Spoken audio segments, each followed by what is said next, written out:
Hello, everyone. Welcome back from the break.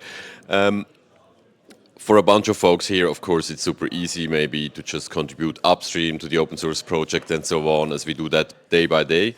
But how to engage more people and also, let's say, make it easier for the people to get in to the open source contribution area and create a merge request and stuff like this. We have Raymond here telling us how he's gonna do that. Thanks. Hi, everyone. For those of you who've been here before, you've probably seen me talk about things like this before. If not, it's fine. Don't need to know anything from before. I'm going to tell you a little bit of a story, and then we're going to just look at different strategies and different challenges that you might have encountered with open source projects, or people might even be encountering with your open source project. Quick introduction. My name is Raymond. I am in the contributor success team at GitLab. We look after our open source community and how we can make it easier for contributors to get started picking up and actively contributing to our platform. Quick little story. Some of you may have seen this before, or some variation of it, but it's called the Tragedy of the Commons. Picture, if you will, a medieval-style town where the main sort of economic activity is sheep farming. Now, you've got a small town, you've got these sheep farmers, and over time, everyone has a little bit of space in the town, and the sheep are happily grazing on the town commons, which is great, because everyone's happy, the sheep have space, the town is prosperous. But as the town gets more prosperous and more prosperous, people throw a whole bunch more sheep onto the same piece of land, and the land starts getting depleted. That's the problem, because at some point there's an imbalance and people start arguing over who's responsible for the sheep, who's looking after the land, etc. This is a bit of a sort of paradox, and in a way it's a good analysis for open source. Unless we're actively cultivating the land and actually making sure that there's enough space for everyone, by being makers, it's all good and well to be taking stuff out of the open source ecosystem, but we need to be pushing stuff back in. I know in general I'm probably talking to people who are very happy with open source and actually actively contributing, which is great. So there's not maybe as much lesson to be learned here, but it's just a nice way of sort of opening up the talk. Some interesting numbers that you may not have seen before is that if the farmers didn't have this common space that they were growing these sheep on, they would have to spend 3.5 times what they did invest into their own land, into building their own fields. Now, if we take that into our software space, that means if we didn't have open source, we'd need to spend 3.5 times the amount of money that we spend building our software to actually get out there. So open source actually saves us an immense amount of time, frustration, etc. by offering us the ability to accelerate. Now, we're makers. We're all makers. Everyone who's building open source projects, investing in their open source projects, we're all makers. But quick pop quiz for everyone, all right? Show of hands. I'm going to ask a bunch of questions. I have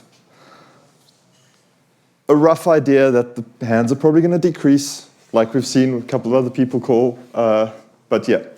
So who here has used an open source project successfully? Yeah, that one was pretty much a given. Okay. Who's tried to use an open source project but given up after a number of hours or days or whatever, because no documentation, something's not working, it just doesn't work on my machine. Who's contributed to an open source project successfully? Okay, great, lots of hands, good. Who's tried to contribute but couldn't give up because you couldn't get it working locally or something? Yeah, okay. So we're all in the same space here, which is great, okay? Who's tried to contribute but your contribution wasn't accepted for various reasons? Yeah. Who's got frustrated with an open source project? Cool. So well done, you all passed. So open source project maintainers, you are the cultivators that are making the new fields, right?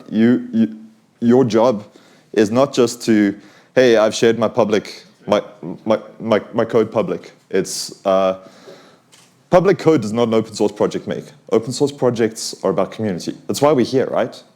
Community, it makes open source.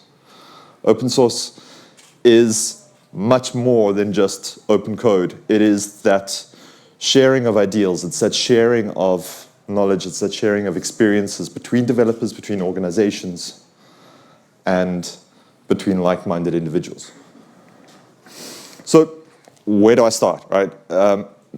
Many people who've stood up here over the last day and a half have got an open source project, etc. Many of you may be considering to bring your project into open source. We heard from the Simple team yesterday who've finally gone open source.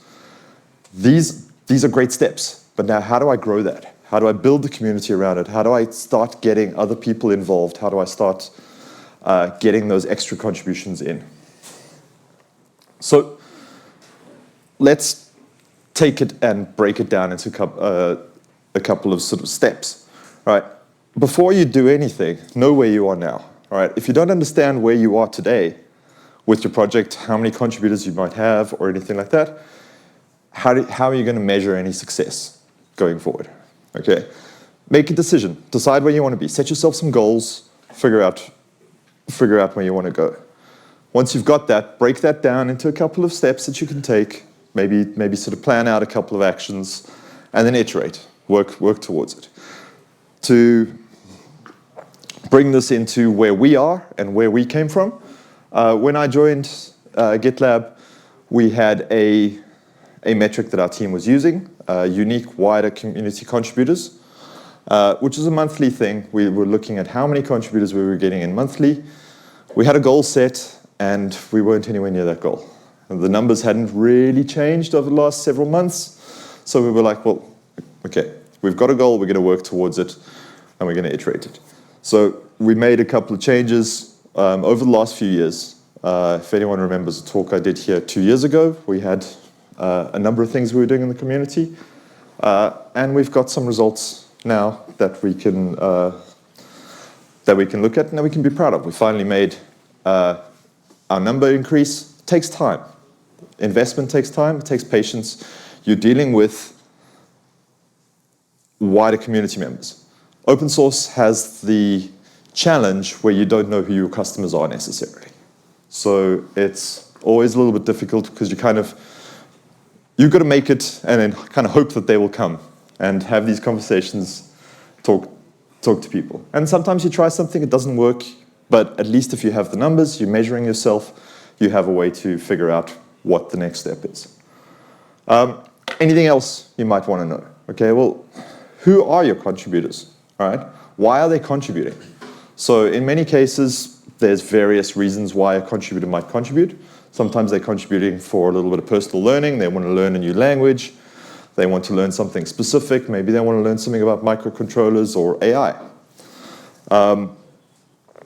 Sometimes they are using your product or using your project, and there's something that's been bothering them. So we call that scratching an itch. All right, you've got an itch.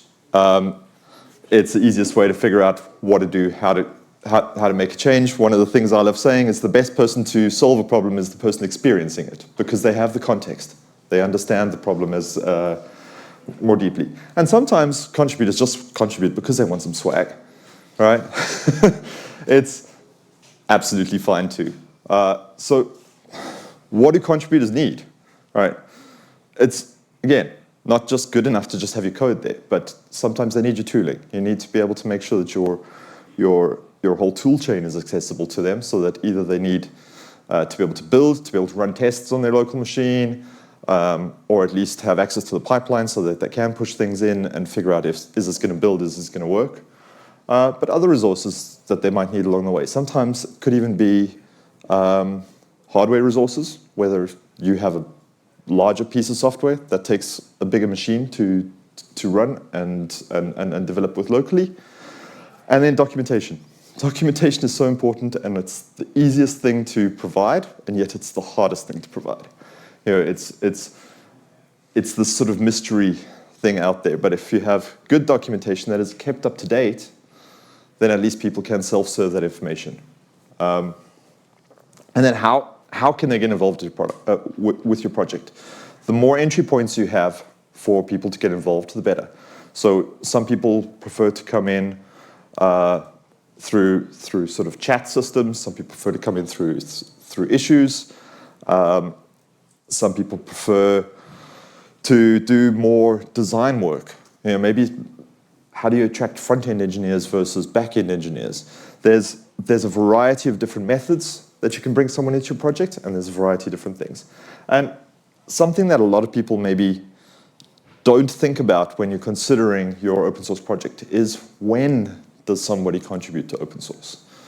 Many of us are fortunate in that we do open source as part of our daytime jobs, or we have a project that is actually part of our work, and we can do that during our work hours. Sometimes people do it because they have fun writing strange code on the weekends, and that's great. But we talk about the luxury of spare time. We have spare time because we're fortunate where we have one job. Somebody who's doing 2 jobs because they're trying to make ends meet, but at the same time they're trying to bring themselves up and learn a new language and maybe even learn how to code. Their spare time is very minimal, and their spare time is incredibly precious. So we've got to also be aware that not every contributor out there has the same context as us. And how can we treat their time as a precious gift? Because really, that's what they're giving us at the end of the day, is they're giving us a gift of their time. So going back to some of those pieces, we did a study about 18 months ago where we took 10 contributors through a first-time contribution into our project. The previous time we did this, it didn't go really well. Right? We had less than 50% of success. We redid that same study in January this year. We had 10 people move through a project contributing to GitLab the first time. 10 of them completed the study, and 10 of them made successful contributions. This was 100% success compared to last time, where I think we had, people were battling to pick up the tools, figure out exactly what steps they needed to take, and it was exactly the same study, just performed sort of 18 months apart. So how do we do this? How do we make that change? How do we make it that much more easy to contribute? You can see we had a couple of really sort of good comments and feedback from these contributors along the way. There's a lot more here than you can probably read in the room, which is fine, but a number of the things we've done is making things like personal onboarding issues. So somebody joins our community. By joining our community, we created a group of pre-forked projects, which allows people to actively pick it up. Instead of having to go and fork our project and maybe set things up and do things, they can simply join the community, hop in, and they get access to the pre-forked projects. But when they do that, we now know who they are. We can send them an onboarding issue. They get an issue that they can go through. They can follow a bunch of steps. It links them out to documentation, invites them into Discord, and points them at different places that they might be looking for access to information and other resources. Tools, right? Everyone needs tools. You need to know how you're building the tool, what tools you need to develop the thing. In our situation, we have a pretty big platform. It's a big software application, and it's a big repository. And it's pretty scary. Open source contribution can be scary and daunting anyway. In our case, our tooling makes it even harder to approach. When you have I think a full clone of our repository is somewhere around 10 gigs plus. So that already starts using a significant amount of resources. So we've taken steps to make that easier and more accessible to users. We bundled up a VM that's downloadable. You can download that. It's got everything pre-installed that you would need. We've built it up in a container, so somebody can just pull down a single container, drop into that container, and it's all there. And really, the ideas for us and in my team when we were building these solutions were, how can we take a contributor from 0 to tools up and ready in less than 10 minutes? And then one of the more recent things we're trying to do is actually take our GitLab remote development workspaces and make our GDK and our tooling available inside that to contributors. So that not only do they not need a machine that has 16 plus gigs of RAM, but they can just do it in their browser and actually run a full development environment within their browser. Again, this is iterative. We're working on it. It takes time to get these out there, make a change, figure out how people are responding to it, and see how we can go from there. Iterate. We've tried various solutions and various approaches to get high-value contributors in. While partners like Siemens have been contributing to the GitLab project for many years, and we recognize that and we love that. We've also been focusing a lot of efforts on other customers and partners to start doing that.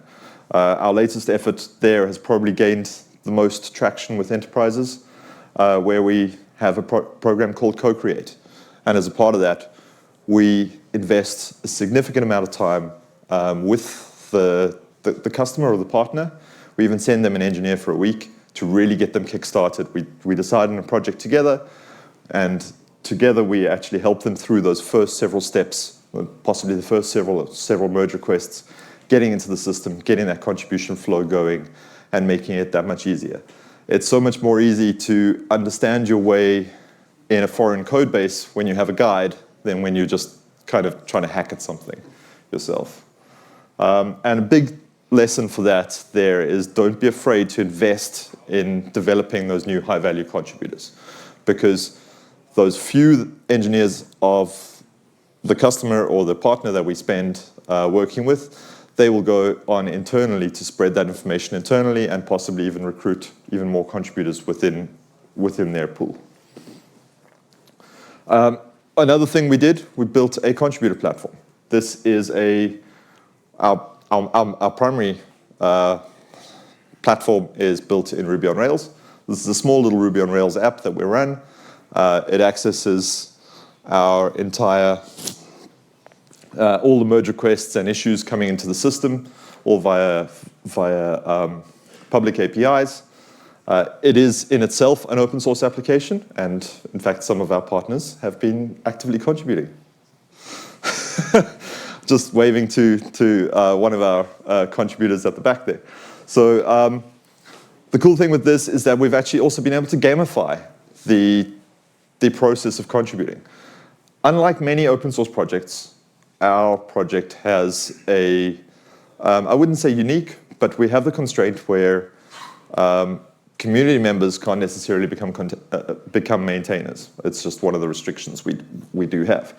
So we need to find other ways to motivate and keep contributors coming back time and time again.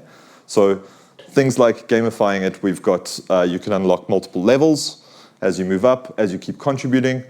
And additionally, we've started to recognize other forms of contribution. Everyone thinks, oh, well, I'm going to contribute, I'm going to write some code and get a feature request in. That's not the only way to contribute. And this platform helps us recognize that. So we start tracking where contributors are actually getting involved in design discussions, if they're getting involved in issues. Translations is a big thing for us, but we use a different system for that. Now we're actually reading those translations in and scoring contributors that way. Sometimes a contributor is not writing code at all, but they're talking about using the tool elsewhere. So this same platform allows them to level up and gain recognition for those other contributions that they're bringing by growing the community. So it's a fantastic way to keep growing the community, and a centralized place that people can go and get started with the contribution. And of course, I mentioned swag. So we have a dedicated contributor swag portal. Again, part of that gamification as you level up, as you move through the levels, you gain access to that, and you can save up and bank up your points and buy like cooler swag. Otherwise, you can just even go and plant trees, which has been a really popular sustainable option for many contributors. And as you can see here, that's kind of what our leaderboard looks like, and you can see where your contributions are coming through from various places. Again, you can't see it in the crowd there, but Gerardo contributes currently on behalf of Siemens, so he's right up there. Karas, sitting in the back there, also one of our more recent contributors. And actually, Karas has actually helped a lot with the contributor platform itself, and a number of other contributors. Again, you can benchmark yourself against other contributors and possibly even other organizations and become a little bit more of a friendly competition. So I mentioned kind of ways to contribute. Yeah, so there's definitely the code side of things. Contributing on a design side, especially early on when a feature is being thrown around, those are always great places to go. And the best part I didn't tell you yet is that from a study that we're working with, contributing to open source can make you 2 times more productive than competing firms that aren't contributing. Now, if you take that with the 3.5 times saving that you've already got from being active with open source and using open source, you're saving your company sort of 7 times the money, or you're being 7x contributor. So with that, how are you going to go and break down barriers? How are you going to grow your contributor community? And what steps are you going to take? And yeah, we've got some time for questions.